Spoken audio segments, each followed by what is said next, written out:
Terceirização tem uma lei própria. Se o cara não pagou, quem vai pagar é você. Ah, é? Era O restaurante, quanto- então, fica totalmente responsável. Se o cara não pagar, sobra pro restaurante, entendeu? Glaubin, o que é que você tem visto de maiores riscos, especificamente para o dono de restaurante? Porque eu já vi várias causas, não sei se causas, né, que a gente diz, Sim. que você pegou, que o cara já estava quase na última instância com julgamento, inclusive no STF já, a decisão, e você conseguiu reverter. O que você tem visto tem mais prejudicado o cara que está despreparado? Cara, a primeira coisa que eu ainda vejo muito hoje, que eu não acho que faça o menor sentido, é a gente sem carteira assinada. Ainda vê muito? Mas tem demais. E toda vida, todos que vão sair diz, cadê minhas férias? Meu décimo.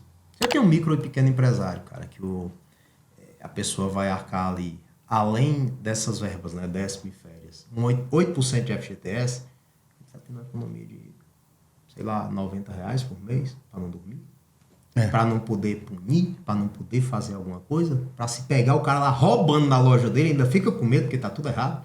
Então, o primeiro problema que eu vejo é disso. E aí é efeito cascata. O cara não faz hora extra, mas ele não tem um ponto e tem mais de 20 empregados. Então, aí ele já fica vulnerável na hora extra, porque ele vai depender do testemunho que não tem segurança para falar na frente do juiz, entendeu? E às vezes a pessoa acaba se embaralhando e falando o que não deve, certo? Segundo ponto, ele não tem uma cultura muito bem disseminada, ele não parou para transmitir as informações. Então, como ele não parou para transmitir as informações, o jurista de TikTok sai só puxando e botando na cabeça dos caras que eles vão ficar milionários com aquele processo. É outro problema que acontece também, entendeu? As pessoas também, Rafa, elas... Eu lembro até que quando eu comecei no direito do trabalho, era uma área assim meio que desprestigiada, hoje entrou muito em alta por conta da quantidade de problemas. Sim. Mas ninguém para olhar a operação e organizar uma escala, e orientar a liderança, como agir, em beneficiar as pessoas que estão, de certa forma, fazendo a coisa acontecer, em criar uma cultura. As pessoas não fazem isso, entendeu? Então, quando elas não fazem isso, toda essa problemática ela vai desembocar lá na Justiça do Trabalho, entendeu? Ele não olha o melhor método de contratação, ele tem 50 pessoas na loja a semana inteira, quando ele só precisaria ter 20, só 50 no final de semana. Tem modelo de contratação para isso, entendeu? Interessante. Então as pessoas não mapeiam o risco do seu negócio, não tratam o risco, não criam uma cultura. Infelizmente, irmão, fica na mão dos outros. A informalidade ela traz muitos danos, entendeu? Sensacional, Glauber. E eu vejo muito isso acontecer mesmo. Trazendo um gancho sobre isso na informalidade dos motoboys. Porque a maior nível de contratação de motoboy que eu vejo a nível de Brasil é o motoboy, é gente boa, conhece outros motoboys e você contrata esse motoboy para montar o seu time. Quais os riscos que o cara está tendo em caso de acidente, punições, por ter esse modelo, eu chamo que é o modelo contratação na fé também. Contrato na fé que esse cara vai arrumar uns caras bons que esses caras nunca vão me processar. Quais os riscos o empresário está passando fazendo esse tipo de contratação? Eu costumo dizer que não existe modalidade correta, existe a modalidade que se amolda ao teu negócio. E as pessoas têm que ter uma preocupação muito grande sobre quem vai na porta do cliente dele. Porque a empresa dele está chegando naquele formato, certo? Primeiro ponto é esse. Segundo ponto, depende da modalidade de contratação que você quer utilizar, certo? O motoboy CLT ele te dá um padrão maior, certo? Em que pese o custo dele seja maior, em que pese também existe uma forma de reduzir eventuais ônus, entendeu?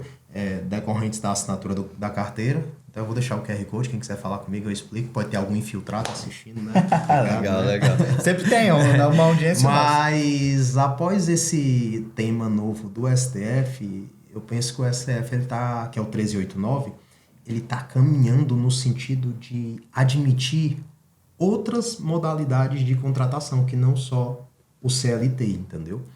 Pessoal, explicando aqui um pouco. O STF agora tem um tema que é o 1389. O que é um tema do STF? O STF vai e pega... Rapaz, está tendo muito processo aqui de discussão sobre gente que tem um CNPJ, tem um contratinho, emite uma nota. Não estou falando só motoboy não, é qualquer função, certo? E essas pessoas estão postulando um vínculo de emprego. Elas estão dizendo que mesmo tendo tudo isso aqui, eles são empregados, certo? E quando começa a aparecer muito processo lá, o STF chega e diz, rapaz, vamos fazer o seguinte, suspende esse processo tudinho que eu vou consolidar meu entendimento aqui. Eu vou dizer o que eu entendo. certo? Tipo, depois eu olho isso, eu vou estudar primeiro. Eu vou estudar e vou fazer um julgamento que todo mundo daqui para baixo vai ter que seguir. A conversa é bem nesse sentido. Perfeito. Então, assim, voltando para a temática do motoboy. O motoboy foi uma figura que surgiu na pandemia, assim, de forma bem forte. Já existia antes, mas na pandemia surgiu. Porque foi a única forma de chegar no cliente, era aquela, né? Perfeito. Então, muita gente rodou com motoboy sem carteira, lá, cumprindo expediente, fazendo tudo isso aí. Tá um problema gigantesco.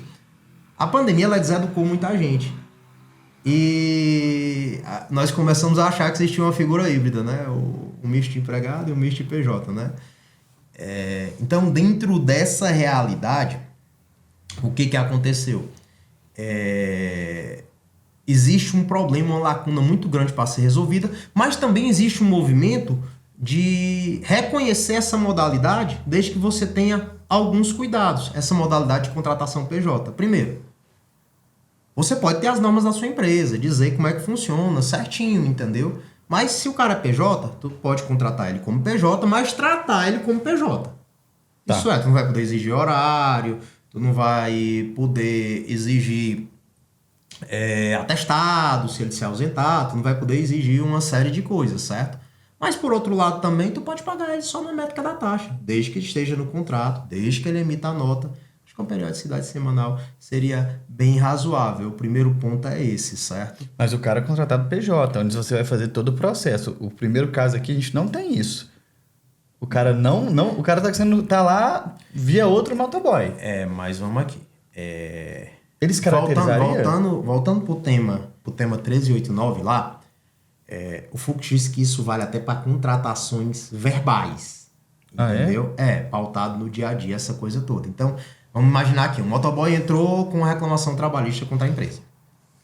Primeira providência do juiz, se tiver contrato, se tiver nota, se tiver tudo, a maior parte vai suspender o processo até o julgamento se consolidar o entendimento dele. E eu imagino que a figura do motoboy, ela tem muitas feições de autonomia e que ela vai prosperar, certo?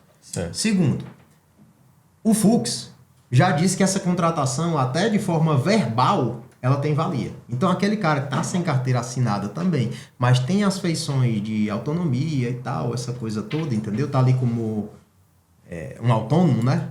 Prestador de serviço autônomo, ele também tem a possibilidade de ver seu processo suspenso pautado nesse entendimento até ter a consolidação.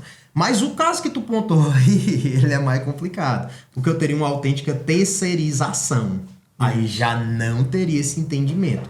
Já esse cara poderia postular um reconhecimento de vínculo de emprego com a empresa de terceirização, que geralmente é um motoboy, que é amigo de motoboy, que infelizmente... Que ele não tem uma empresa? Normalmente até nem tem empresa. Às vezes tem, mas só tem a vida nas mãos de Deus, né? Assim, não tô questionando, não. A minha vida também tá nas mãos de Deus, graças a Deus a de vocês também, sim, mas se der problema vai precisar de dinheiro, né?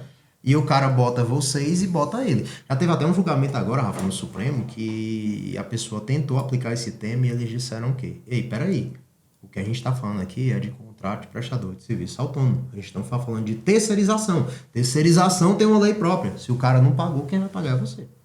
O restaurante, então, fica totalmente responsável. Se o cara não pagar, sobra pro restaurante, entendeu?